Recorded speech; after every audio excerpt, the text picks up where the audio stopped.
Morning, everybody. Welcome to Book Study. I'm so excited about this book, The Power of One More. I'm really excited about it. Um, while I was reading the first two chapters, I felt like this was something that I intuitively did from the beginning, and maybe it's part of my personality. Um, but like the Matrix part in chapter two was so fascinating to me.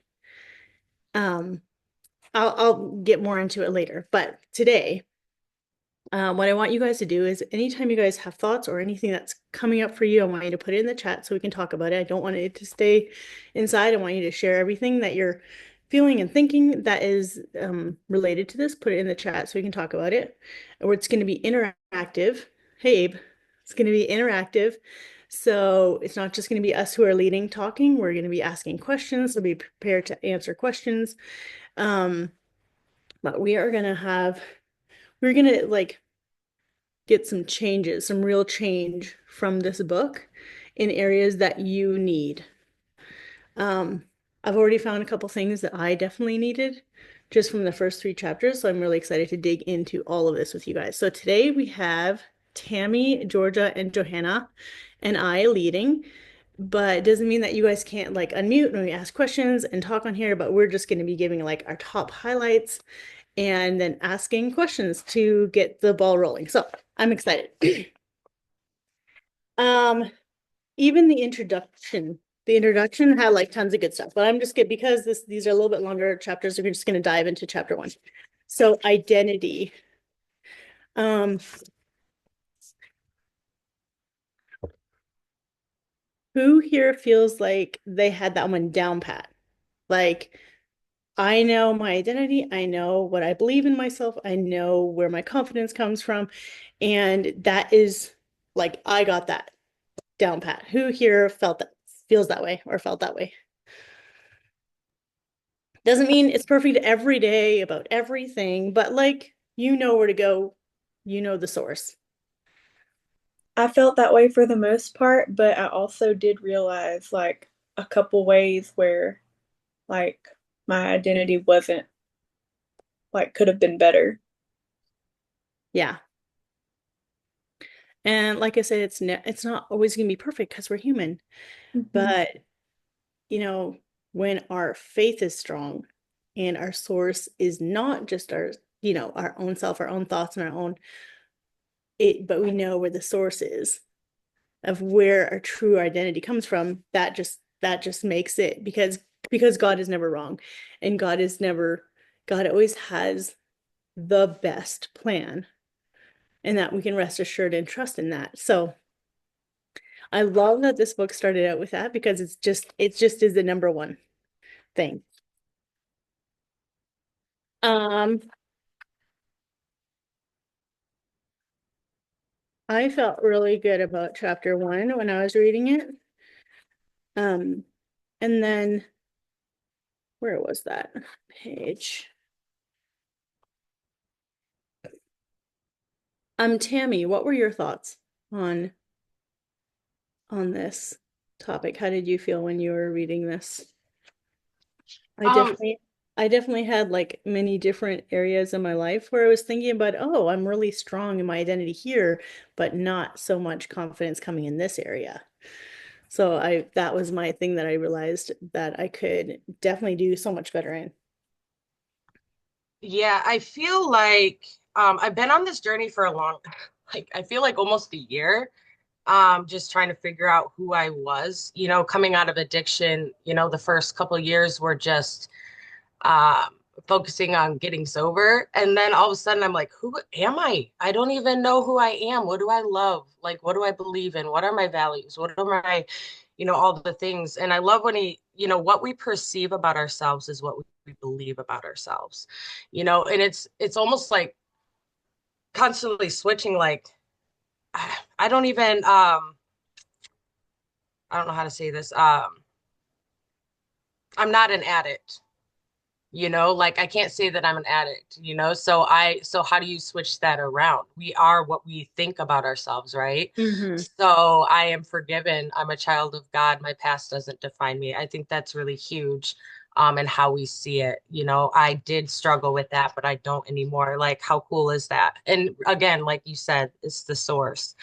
Um, Going back to the source and who God says that we are, and He doesn't call me that, you know? So what are we calling Mhm. ourselves? Um, uh, I have a lot of and two, you know, our identity is shaped in our childhood.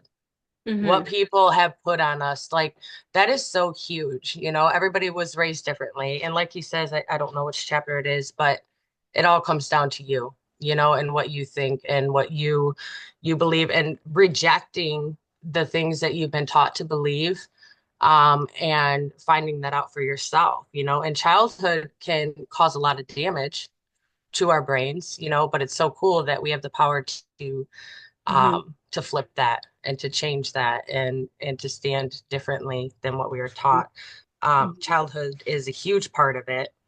And it's really digging down deep to decide for yourself. Mhm. Are you going to be that one for your family? You Yeah. know, are you going to be the That's, one? Like that part was so huge. Like, mhm. you can be that one that changes everything and your legacy and generations to come. Like, it Mhm. doesn't have to be, yeah, based on what you're taught, and which is normally dysfunctional, right? Yeah.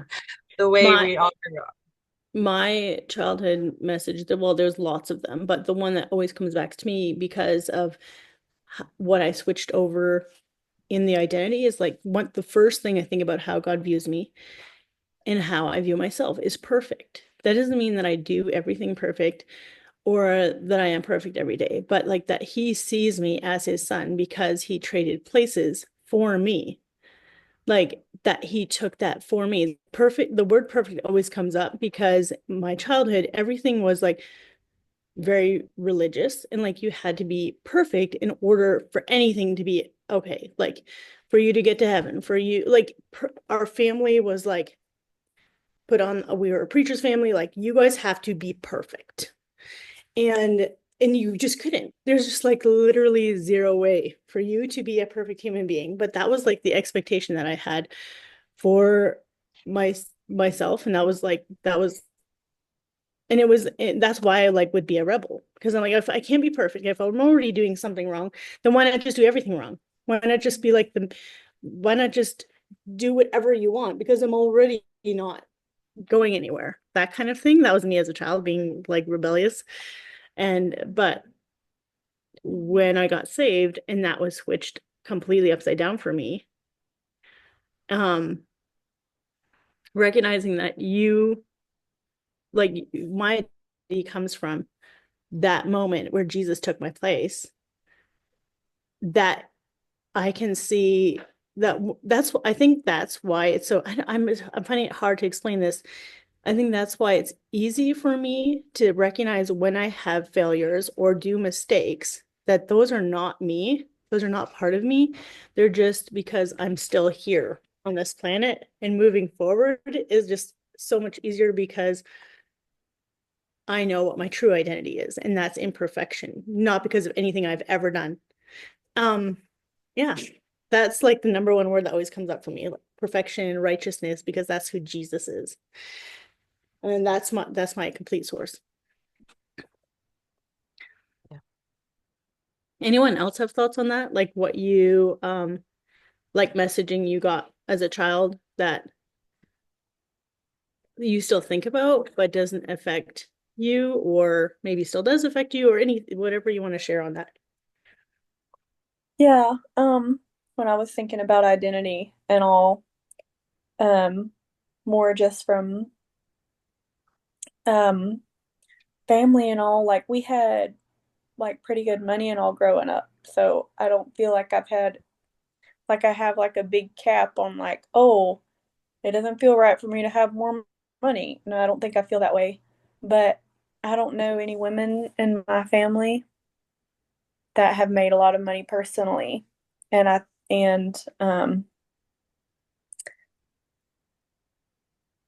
and there always seems to be a gap between being a good, the kind of wife and mom that I would want to be and make money, there always seemed to be a gap. There was like the total career women that didn't really live the life that I wanted to live, and then there was the stay-at-home moms that didn't work. And I feel like I'm trying to build something that I've never seen in my family, and that was the identity part for me, that it was kind of like I could see a little bit of that holding me back because it's like, well, just making a lot of money as a wife, that's just not part of my identity of anything Mhm. that I know. Yeah. So that was what kind of stuck out to me as like, I do need to identify as that I can be all those things I'm wanting to be, and I'm not just stuck as like, oh, I can't make a lot of money as a wife. Hmm.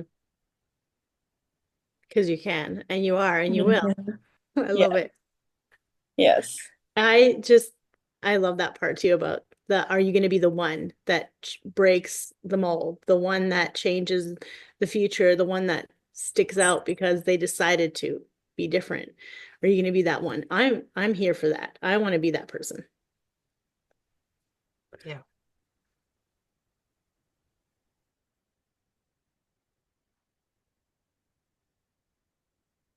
Adjusting the thermostat. That was an interesting topic, and I love Christina Williams' video. It's one of my favorite videos. We'll have to drop it in the chat so you guys can watch it about that. How you're the one who decides what you're going what you're going to be. You're the one who just you set the tone, you set the temperature. You're the one who gets to set exactly what you're looking for. You're the one who gets to set what future you have. Like you're the one who gets to set this. Nobody gets to do this for you.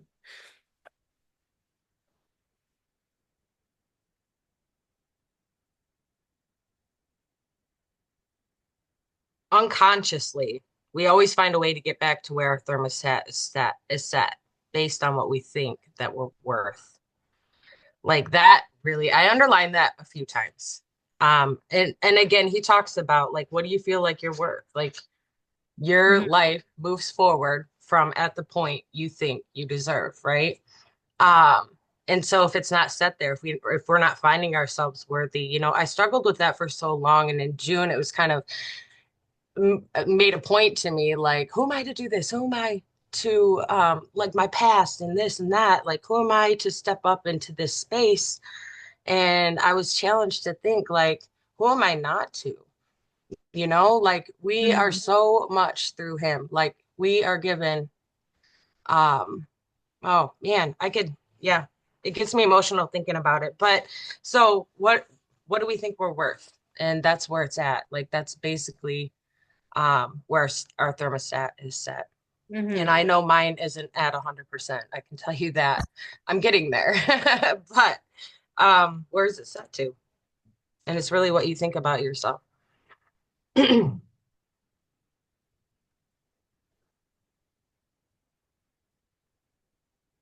your thermostat isn't set high enough, you'll see these things, that are going on in your life as coincidences, karma, or bad luck that conspired against you instead of, yeah, Yeah, and that would pushing cause back. you to live like out of a desperation mode. And then Hmm. yeah, everything you try to do is like not attracted to you when you're living in that place of fear and um desperation. Your eyes are not open to the opportunities. Hmm.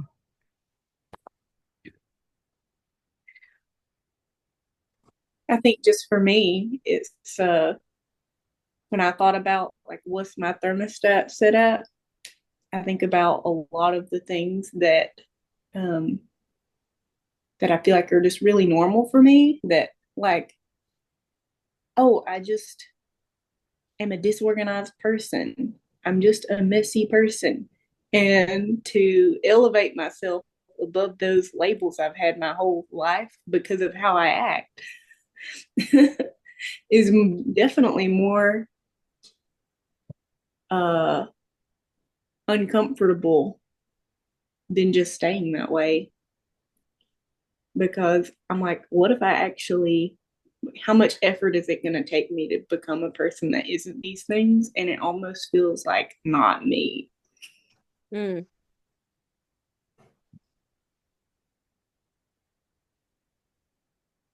I don't know if this is for you, Johanna, but like sometimes those things, like it's not necessarily that you have to change those things, but accept them and see them differently. Like you're very free-spirited. Like it doesn't mean that you have to be like this person who has everything organized now in order to be like the one.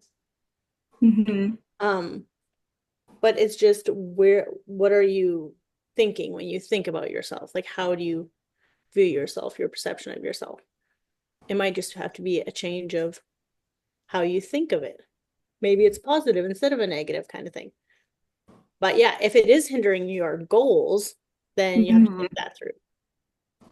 Yeah, it's more of stuff that I want to change, but then when I go and try to change it, it's it's hard, and I'm like, well, this just isn't me. This is not how I'm built. I don't, instead of being like, hey, I do have the power to choose this. Yes. You know what, you with more practice, you'll figure out which things are actually like worth looking at and changing, and which things are just who you are. Like Mm-hmm. you'll discover it as you see what's holding you back or what exactly you need to prioritize. Yeah.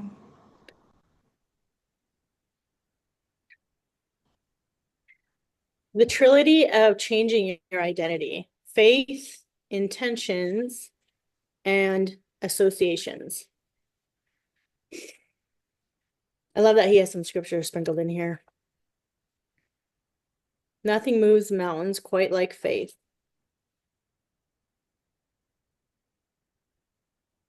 I love how he points out God's DNA. Yeah, that's what I was You just writing. know, I think it's so great. God did not make me in his image to live with a thermostat set at 75 degrees. My God, in your spiritual, well, my God created us to live a full faith-based life with a thermostat set at 100 degrees. Mm-hmm. Mm.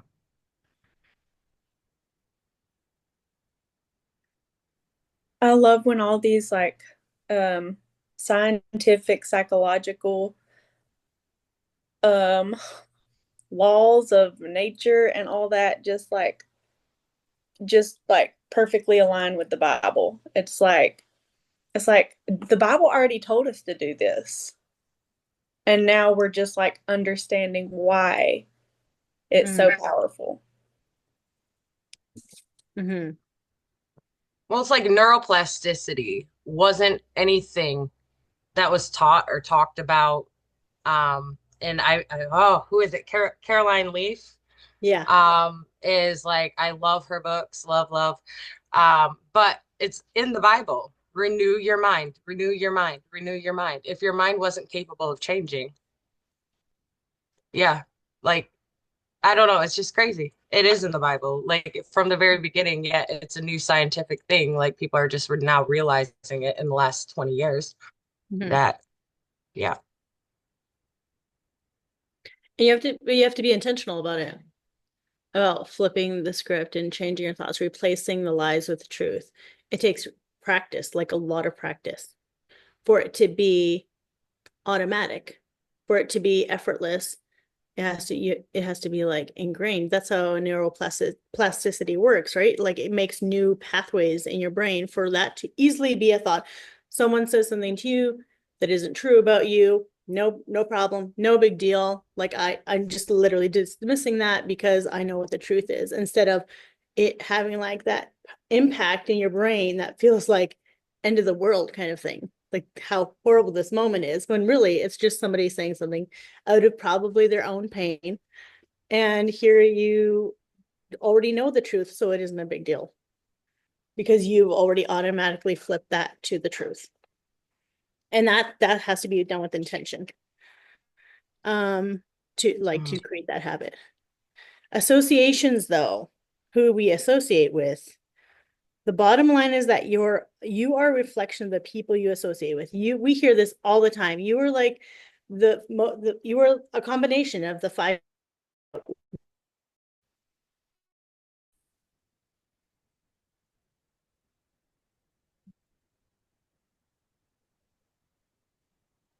really makes me want to pick my 5 people carefully.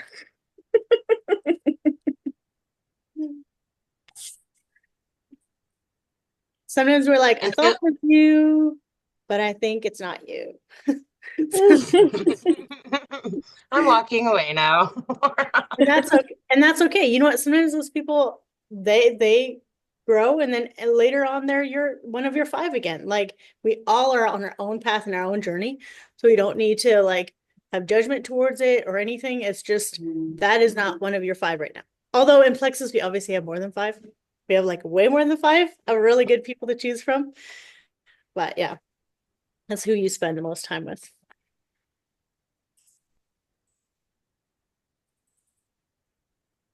I thought the Matrix thing was really cool, and it's also something that I've definitely observed it all my life, but it made me just think that, like, oh,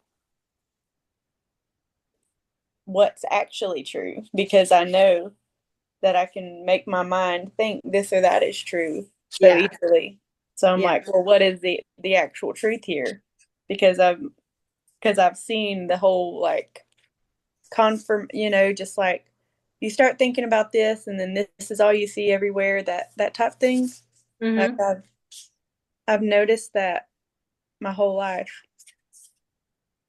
But I guess it's when we line it up with truth that when we line up our belief with truth, and then we start seeing evidence of the truth everywhere.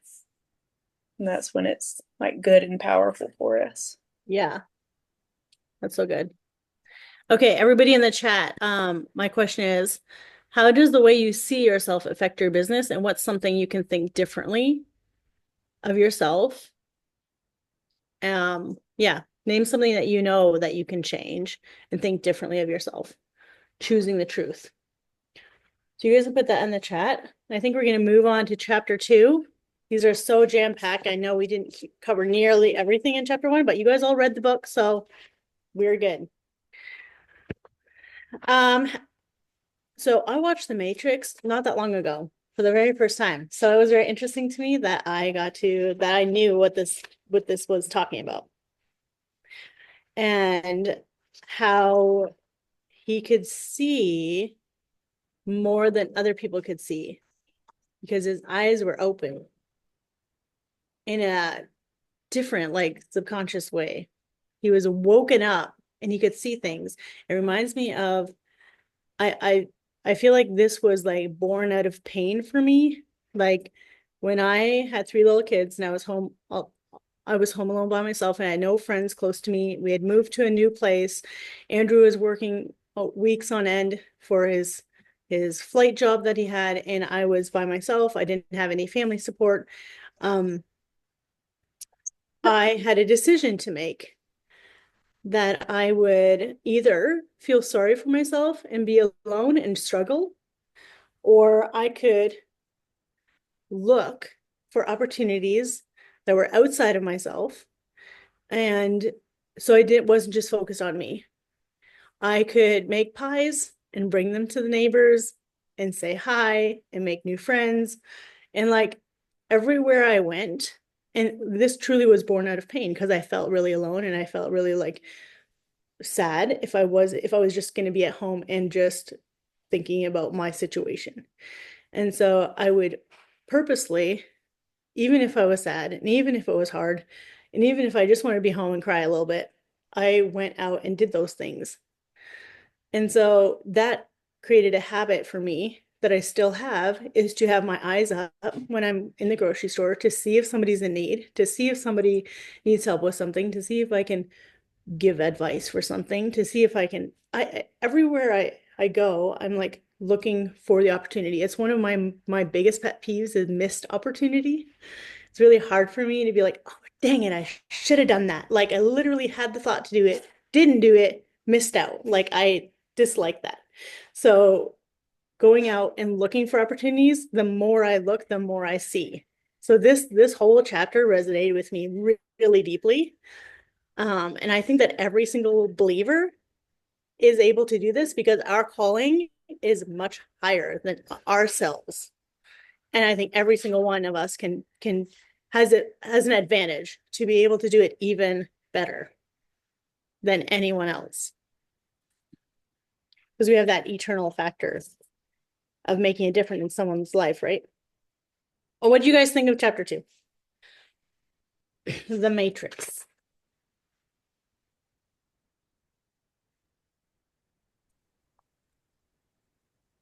Also reading some of the comments. You're good. I loved it. I think I accidentally prematurely shared a little bit of my thoughts on it, but yeah, it was just very, very, very inspiring to like create that matrix of truth that is gonna help me and not hinder me, and also to be aware of the ways I've created a matrix that isn't helpful. Mm-hmm. Yeah, I thought it was really cool too. Like I definitely notice it too, like in my everyday life.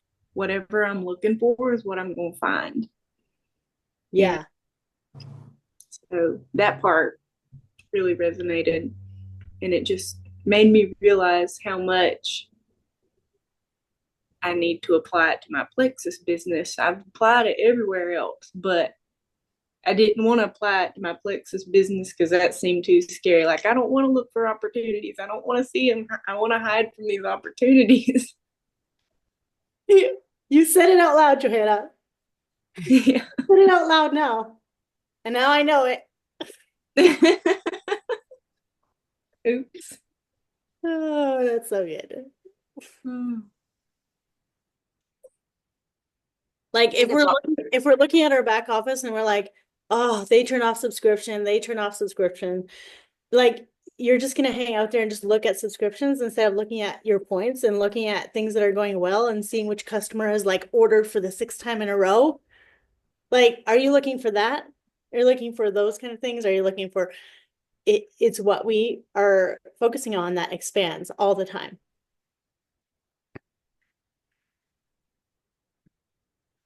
What is it? Tony Robbins says, where your focus goes, energy flows.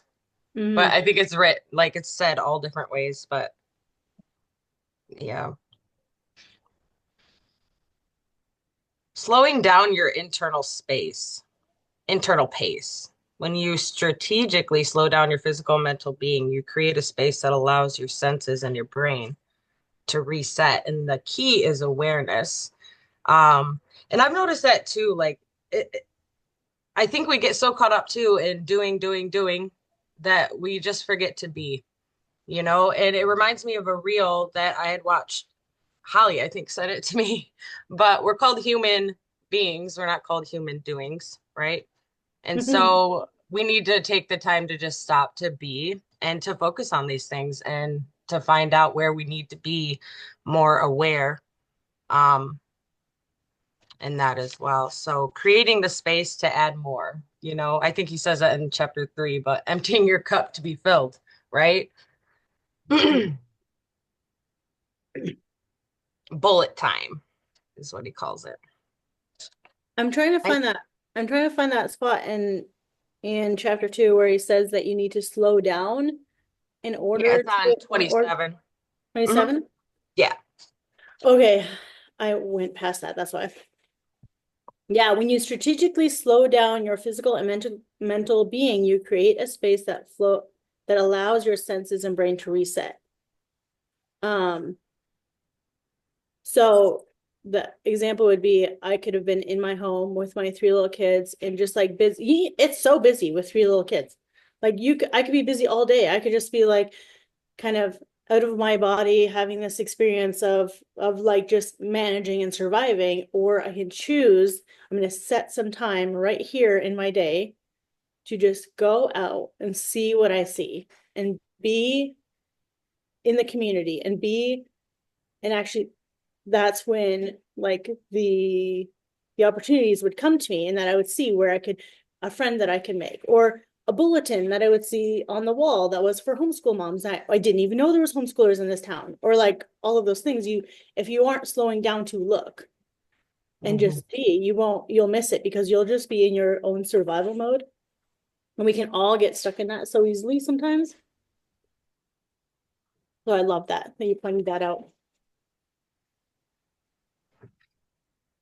Is there anything else we want to cover on chapter 2, or do we have like the gist of it down?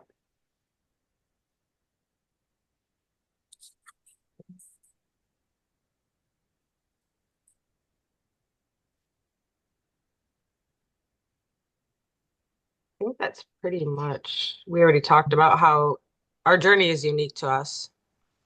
We can't delegate this responsibility. It would be nice, wouldn't Yeah. it? I was thinking we could all watch the movie sometime if we haven't seen it. I want to see it. It's I need to really- rewatch it. It's been It's so really long. long. It's like I don't know even how many movies are in the series. It's actually like super long. Oh wow, it's a series. What is it on? Do you know? What did you watch it on? No, I don't even remember. It was my kids watching it, and then I watched with them. A lot of fight scenes that are kind of endless. Oh. Jen is like, Because they're in slow motion. Ha ha. Yeah, because they're in slow motion. Oh, great. Slowing down to see. Okay, page 38. Few things are more expensive than opportunities that you miss. You pay for them with regret, doubt, and lingering haunting feeling that what could have been. So keep your eyes open and looking out for the things you want to see. A wise man will make more opportunities than he finds. Ooh, that's even a level up. Making opportunities more than you find. Yeah. Okay, let's move on to chapter 3 though, unless anyone else had anything else to add to that. Are we Nothing good? except it was just a reminder to me to be more like proactive and looking for opportunities. Mm-hmm. I love the word proactive because I want to avoid as many things as possible. I don't want to redo things. I don't want to repeat the same mistakes over and over. So I want to be proactive. Okay, chapter 3. There are some really good examples in here, stories. The piñata one was my favorite because it made me think of how we think like the biggest, strongest kid or whatever is going to be the one that breaks open the piñata. But it's actually like all the effort combined that created that to happen. It wasn't you doing one thing one time. It was you trying over and over and over. And then it starts crumbling and you can't even see it. And finally it gets to the place where that one last hit makes the thing bust open. I really love that example. I've never even visualized that before. Whenever I saw a piñata, it was just like the strongest person cracks it open.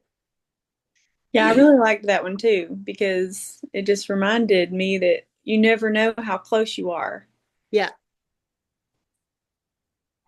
It's invisible progress. I was like, ooh.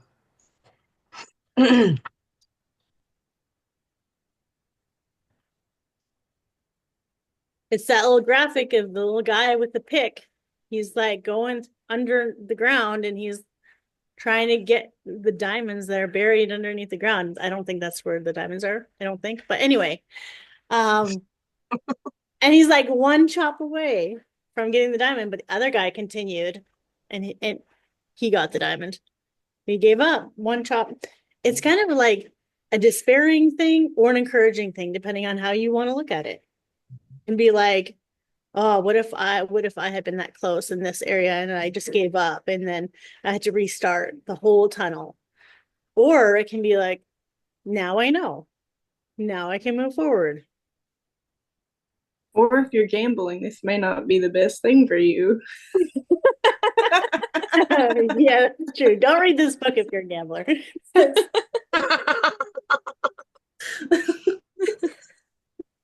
For some reason that struck me as really funny. Like, you gotta make sure the goal is right. Or you got your hand in the cookie jar. This may not be the right message for you. One more cookie. Just one more. I'm currently looking for a disclaimer and I can't find it. There's no disclaimer about this. Maybe you need to email him and tell him to add that. Or maybe it's further along in the book and we haven't read it yet. Maybe so. It just struck me as funny. Yep.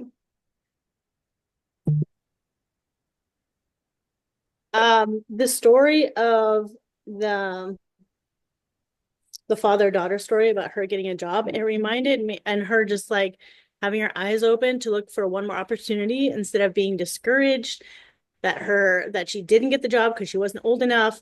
She had her, I just keep going back to this. She had her eyes up and her head up. She wasn't down and defeated. And she saw that there was another place right beside. Hey, what if I ask and see if they'll let me work there?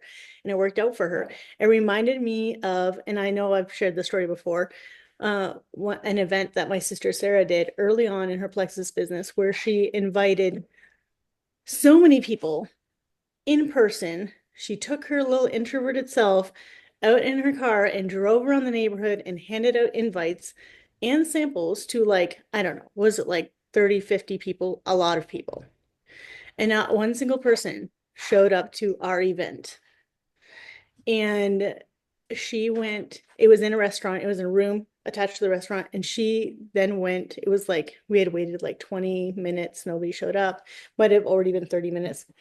And she went into the restaurant area and went and invited one more person, a lady that was sitting by herself. And she came into our event room and we had a little event with her, me and Sarah and this lady. And she ended up being Sarah's customer later on. But what ended up happening was she told us her whole entire life story, like she had never had anyone ever hear her story before. And we like cried so much, prayed with her. She had been through horrible things. And I was like, what if Sarah hadn't done one more person? What if she had been like, this is a failure. I'm definitely not doing this again. I put myself out there so hard.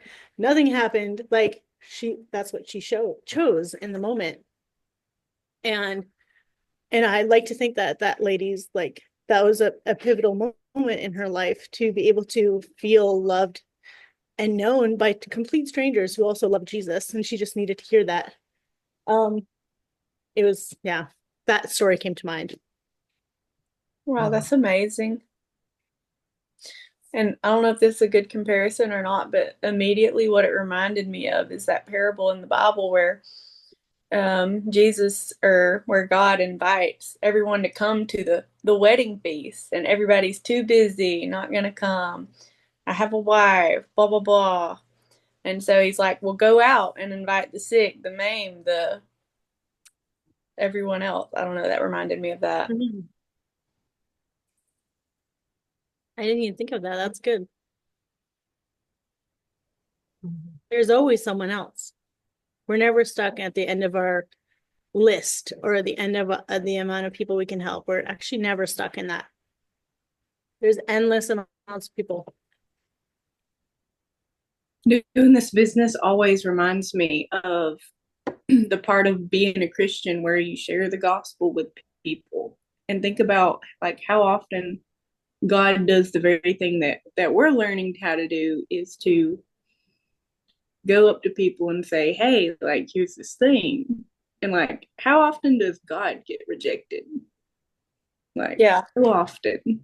Like, God gets rejected all the time, and it's not because he was saying it wrong or didn't have something good.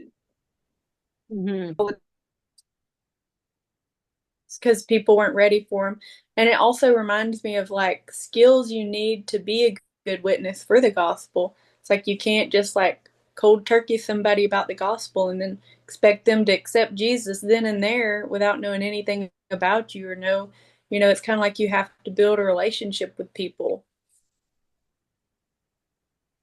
So it's kind of like the same skills we learn to share here, also the same skills that we need to share the gospel, be an ambassador for Christ more effectively. Yeah, Can I just point out that this is the very first time Georgia and Johanna have led a book study? You're just rocking it. Yeah, they're so beautiful. You guys are twins. Thank you. Yes. We are. Oh, you are twins. Yeah. Mhm. Oh, I knew you were sisters. I'm like, they have to be twins. Like they look so much alike. Okay. We are. Okay. Oh, that's Proud fun. moment over here. Thank you. They're like my babies. Well, on the cruise, everyone was thinking they were my children. So I'll take it as a compliment because they're so darling and pretty. Lex's children.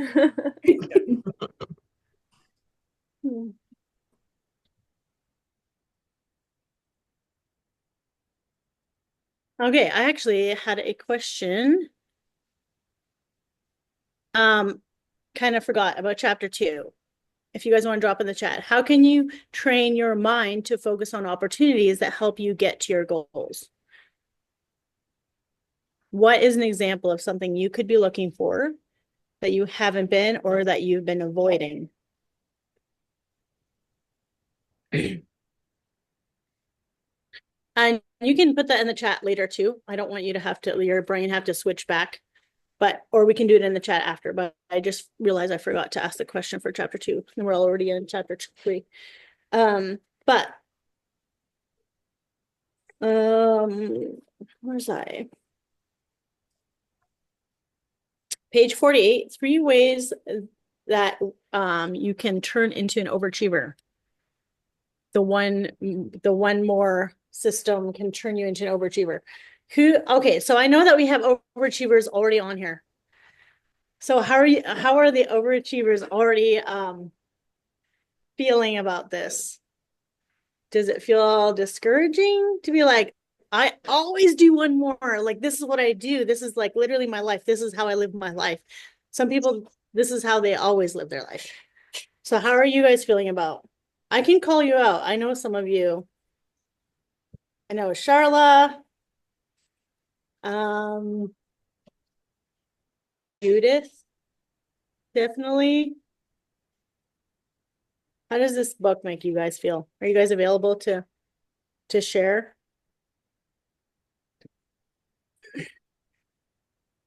I'd love a different perspective because most people are not overachievers and they need to learn this this practice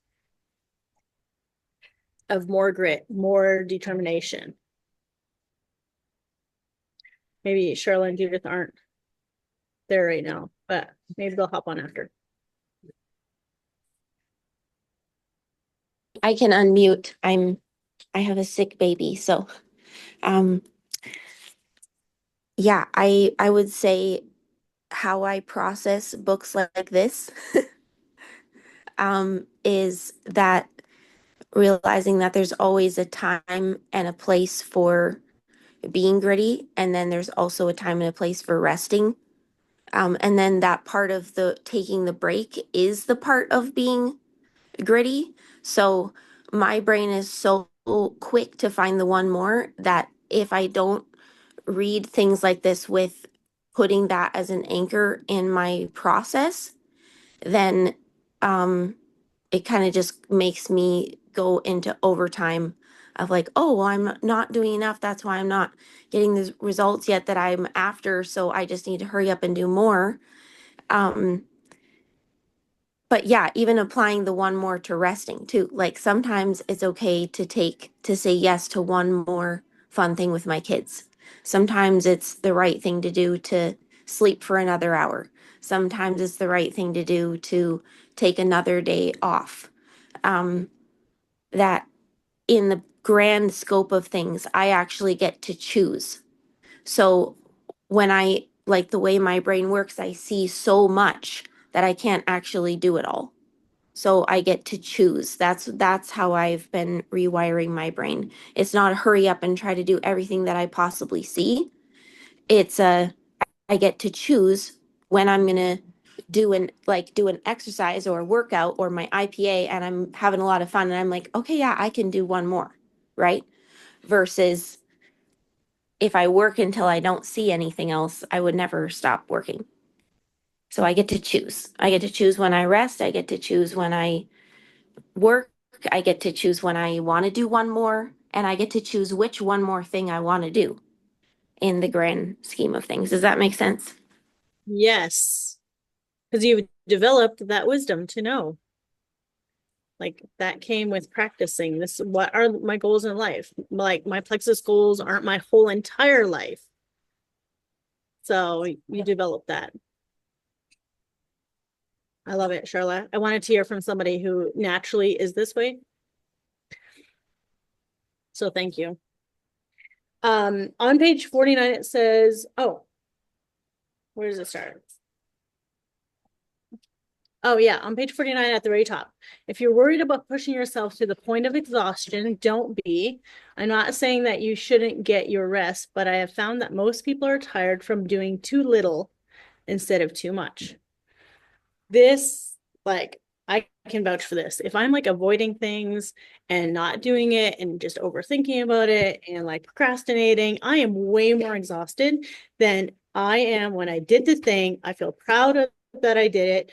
It was hard, but it was amazing that I got it done. Like all of that is like a whole different energy. Sure, it's just same as your kids. If they're just like laying around in the winter, like doing nothing and being bored and like their energy is so low. But if they're outside and they have this whole entire amazing fort planned and they're imaginative and doing all these things outside, like they come inside, their body's exhausted, but their energy is so happy and excited. Like this is not like about physically exerting yourself till you have no more energy left and you're about to pass out. This is going to give you energy because you're doing the right things. Who else feels tired from doing too little? Definitely me. Yeah, me too. I actually, a year or so ago, I learned this about myself. I was like, man, the more I do, the more I do. I was like, this is really cool. And then the then less you also, do, the less you want to do. yeah. So I know this about myself now. It's kind of cool. I feel this a lot. Like I have a 4-year-old, and there's no schedule. But whenever I know that there's stuff to be done and there's like, okay, this is happening and this is happening, like I'm more fluid. And yeah, you get more done. But then it's so easy to slide back into the procrastination. I work better with a schedule, and this has been a shift for me. I've worked all my life, had him at 36, and it's different. Life looks different right now for me. But I miss that schedule because I know I'm more productive.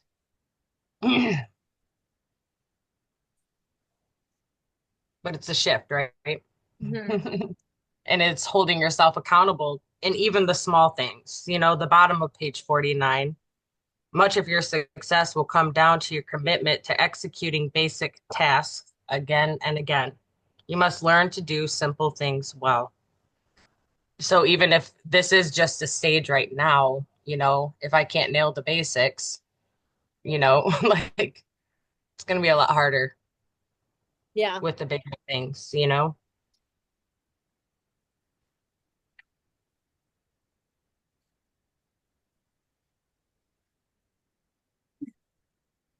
It's something that I have to push myself in a lot is like to recognize that I will feel good if I push myself to like, okay, not in the moment I don't feel good, but in the future, like 30 minutes from now, this is going to feel amazing. And that's something that is a struggle for me, like to if it's yeah, that feels like harder for me to see it in the future, even though I'm a very visionary person, but when it's like small things that like if I'm trying to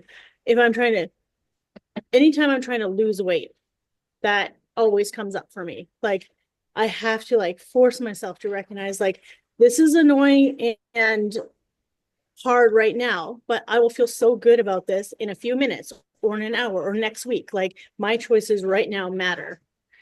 Um, it's interesting how we all have different things that are easy and hard for us in this in this area. But definitely feeling that doing a few things well, because I'm like all or nothing kind of person. I'm like, I'm not going to do it unless I'm like really amazing at all of the things. Instead of recognizing, okay, I just need to get enough protein. Let's start with that. Yes. Drink Instead of, your I'm gonna water. yeah, oh yeah, and I have to drink water. And then also I'm like, okay, so I didn't drink enough water, so I guess I'm just gonna give up this whole plan because I sucked at water today.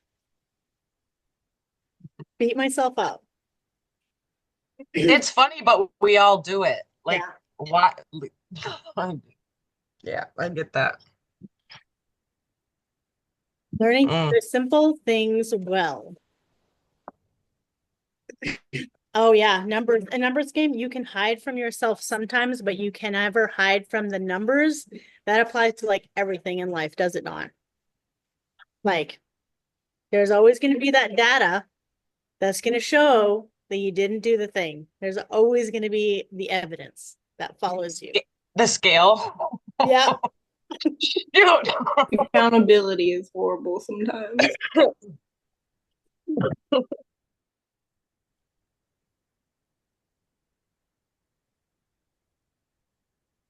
What do you guys think of his on page 51 that nothing creates everything? Oh, you talked about it earlier a little bit, Tammy, didn't you? Yeah. Oh, yeah. I didn't realize it was in chapter 3.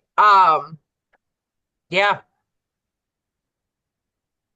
I don't know if I ever really thought about this before. Mm-mm. That emptying yourself, like giving it your all, just creates this space for higher capacity at the end that you can fill yourself with more. I'm gonna have to think about that in a way that still feels good to me. Because I know he's not talking about physical exhaustion. So this was like kind of a mind bender for me. Anyone else have thoughts on that? Like anyone on the Zoom? Got anything out from that that I might be missing or not seeing? Anyone have like a light bulb moment about that? Because I would love to hear it. No, I think I was stuck on this one too. I even underlined, I'm like, I still don't. I get what you're saying. That's kind of where I'm at. Yeah, it was just more interesting to me, and I was just kind of like, I mean, it makes sense. I think I guess I have to ponder it to find an example of it, and I didn't have one in the moment when I was reading it. the So if only any- example I have, sorry, I interrupted. No, go ahead, Joanna. I'm gonna say the only example that I have of this is a lot of times when I get in a funk of like a lot of emotional stuff that I am holding inside. If I get it out and put it on paper, or if I talk to somebody, all of a sudden I've created the space for someone to say, well, hey, that's not even true, or look at it this way. And it also, I'm just somebody who suppresses things because I feel shameful about them until I just have to get it out. But once I get it out, I create space for what's supposed to be there. That's what came up for me. That's so good. Okay, that made me visualize this in a different way. I don't know if this is related, but the thought that came to my mind just reading it was that whole thing of the divine power. Like we can do everything that we have, like we do until we have nothing left, right? And whether that's in every area of life, like even in parenting, you've done everything you know to do, or you've exhausted your physical and mental abilities, and that's where divine power comes in. And I don't know if that is what he was talking about because it's to me same thing. I feel like I kind of have to reread this a couple of times to completely get what he was saying, but that's sort of what came to my mind. Um, and that's where then the new creativity comes, fresh ideas because it's flowing out of I don't know what else to do other than our minds trying to figure it out. We're letting the Spirit of God move in us and become um, that leveling up because him and us and creating a fresh space for that. I don't know if that even made any sense. It made more sense in my head than when I verbalized No, it. that makes so much sense. That's really good. Ooh, that gave me goosebumps. Mm.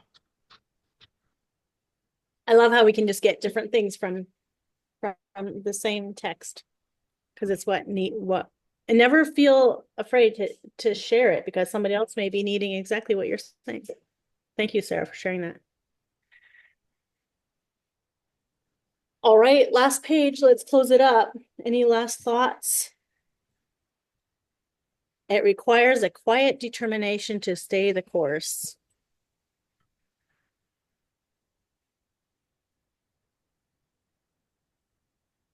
Courage doesn't always roar. Sometimes courage is a quiet voice at the end of the day saying, I will try again tomorrow. Yeah, just not giving up. Just like, Yeah, I love at the beginning of this chapter, he talks about compounding. And I was just talking to Holly about this the other day because, like, for the first time, I know I've probably said it before, but the small habits that you do every day, like, really lead up to yeah, I look back on the last I'm almost 4 years sober, and it's like all those times I thought that I wasn't getting anywhere. I look back with the biggest smile on my face, like, wow, all of that compounded, every choice that I made, every decision, every day. And for the first time, I realized how big the small steps are, the one more tries are, in every aspect of my life, like how incredible those are. So I love chapter 3. It resonated a lot with me. And when I think about my sobriety, even, but the power of one more try, one more step, baby or big, doesn't matter, but they compound. Tammy, I think you just ended it on the most perfect note because this isn't just about um seeing what we have to do, but also seeing what we've already done. Mhm. Seeing what things have already happened that got us exactly to this place right now. What good has happened? How changed we've become. Like the things that we used to pray for that we already have that we sometimes take for granted. Like those were all compound effects too. Those were all things we did one more time. So that's something I want like people to share too in the chat after is what are things that you did that got you to place where you are right now. I love a gratitude piece because gratitude changes things. All right. Thanks for hosting book study with me, gals. Tammy, Thank Johanna, you. Georgia, you guys are amazing. thanks for reading Thanks it, for having us. That was fun. I'm loving this book. Can't wait for next week. And thanks for hopping on.